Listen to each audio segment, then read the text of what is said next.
Satunya lagi. Kanan negeri.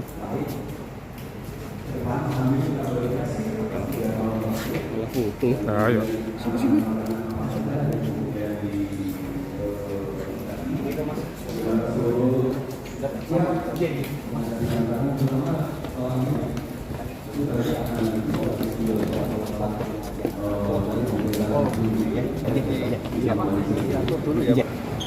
Kami selamat datang.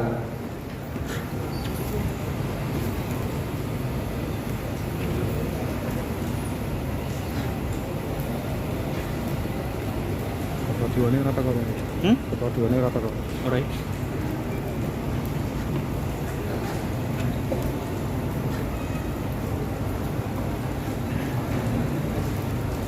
Ya.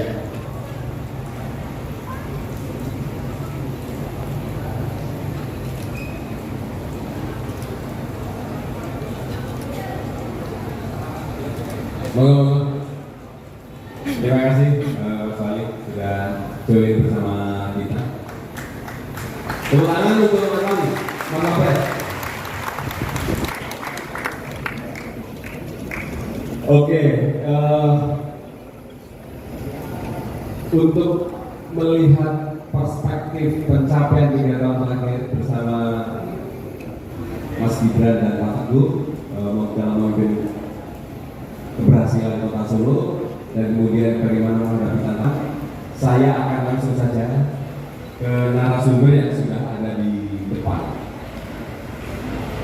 Saya kira tidak perlu pemaparan. Jadi bagaimana seperti debat menjawab melihat persoalannya kompleks dalam 3 atau 5 menit. Jadi saya akan tantang dulu Pak Mulya Surakarta. Kamu monggo. Bagaimana melihat 3 tahun terakhir pencapaian Mas Wali dan Mas Pak Wali dan kemudian juga tantangan yang kita miliki. Silakan. Terima kasih baik. Pada yang khususnya Mas Wali dan Pak Wali. Ketika saya diminta untuk bicara itu tentunya koridornya pada saat Mas Wali dan Pak Teguh itu melangkah hanya dari 5 tahun mulai tahun 2001 sampai 2026. Misalnya dinaungi dalam dokumen rencana pembangunan jangka menengah daerah tertahan.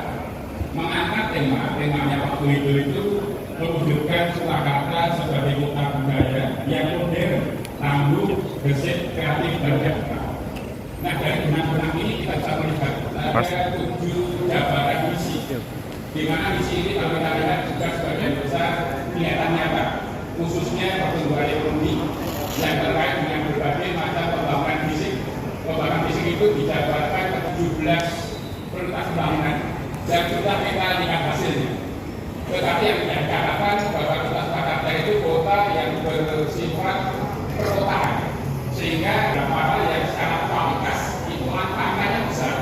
Tapi jika dibandingkan dengan sekitar itu masih beberapa catatan. Perlu lapangan pekerjaan yang berkah juga. Kemudian terkait dengan permasalahan kesehatan itu sebenarnya sudah relatif baik. IPM sudah sangat tinggi. Tetapi jika dilahirkan kita harus banyak belajar. Kenapa? Solo itu kalah dengan Karanganyar dan Sukoharjo dalam hal capaian angka terjun. Jadi perlu bicara kenapa? Nah kemudian kalau kita lihat per sektor, ada 17 sektor yang paling unggul di Surakarta itu konstruksi. Sehingga kita lihat hampir seperempat yang itu disumbang oleh kegiatan 2 monumental besar, Masjid Said sama ini yang istilahnya Islamic Center. Ini Islamic Centernya kayaknya berbutas dari ini. Karena ini PR besar dan itu memang karena bawah negeri. Sehingga seperti apa nanti penggantinya itu bisa mengakses pendanaan yang berasal dari luar negeri. Kemudian juga yang nasional, kereta layang itu ini juga belum selesai. Maka seperti apa nanti ke depannya?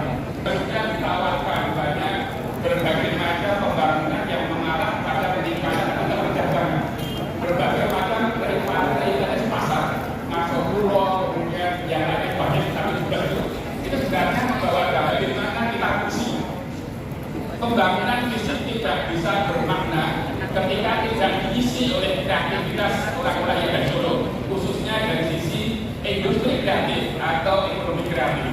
Dan ini ke depan saya kira ke Surakarta juga di bidang UMKM yang berbasis digital, kemudian manfaatkan teknologi informasi, kemudian terus mengupayakan peningkatan kualitas manusia. Saya sementara itu dulu dari Terima kasih Pak Mulyanto. Lembut. Menangan dong Pak Mulyanto. Jadi Pak bawanya HP dan pedagang-pedagang di pasar tradisional pun mereka sudah siap untuk melayani pembayaran menggunakan kris itu sendiri. Jadi alhamdulillah. Dan kalau kita melihat juga dari indeks elektronifikasi transaksi pemerintah daerah, di mana pemerintah Surakarta sekarang sudah banyak kanal-kanal non tunai untuk pembayaran pajak dan retribusi daerah. Ini sangat memudahkan. Bayangkan potensi peningkatan pendapatan yang bisa kita peroleh pada saat orang di rumah harus bayar retribusi, harus bayar pajak sambil nonton drama Korea, sambil duduk di sofa. Mereka cukup bayar dengan HP-nya saja. Mudah-mudahan upaya-upaya untuk mempermudah cara membayar ini semakin meningkatkan perolehan pajak dan retribusi daerah. Dan tadi sudah banyak diulas oleh Prof. Mulyanto bahwa indeks pembangunan manusia kita juga meningkat, meskipun masih ada sedikit catatan ya Pak Prof ya, bahwa kalau kita bedah lagi mungkin dibandingkan dengan kita masih banyak yang harus dilakukan. Jadi mungkin itu Pak sebagai pemantik diskusi, nanti kita bisa dalami lagi pada seksi diskusi selanjutnya. Terima kasih. Assalamualaikum warahmatullahi wabarakatuh. terima kasih Pak Anto. Tangan untuk Pak Anto. Makin lengkap. Jadi tadi secara gambaran umum bahwa Solo memang tumbuh, tapi tadi satu Pak yang kayaknya kurang disebut Pak, pariwisata. Setelah ada Shell Giant itu bus-bus gede-gede itu banyak parkir di Solo Pak. Iya, boleh nambah dikit Pak? Silakan Pak. Jadi memang pariwisata di sini sejak ada proyek-proyek besar Shell Giant terutama ya, ini banyak yang menjadi daya tarik pariwisata yang luar biasa. Dan ini juga perlu dimanfaatkan oleh teman-teman UMKM nih untuk bisa bersinergi dengan potensi itu. Bagaimana produk-produk UMKM ini bisa memenuhi kebutuhan mereka sambil kita juga mengantisipasi dampak inflasioner dari kegiatan itu. Karena permintaan masih meningkat, permintaan lokal meningkat, itu jadi PR kita bersama di TPI ngelola itu dengan baik. Terima kasih. Siap, terima kasih.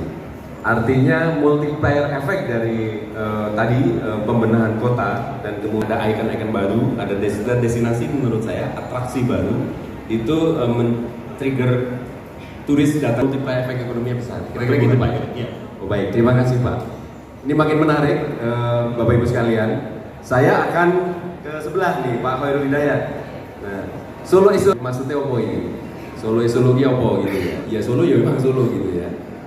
Dari perspektif Pak Khairul sebagai pegiat gitu ya, aktivis, melihat dari sisi fenomena apa saja gitu, dan dalam arti gini, tadi ekonominya bergeliat, wajah kota berbenah. Tadi kita lupa menyebut Ngasopuro Pak, yang itu menjadi Malioboro-nya Solo gitu ya, dan kemudian menjadi daya tarik, saya bilang business travelers ya, atau tidak sekedar bisnis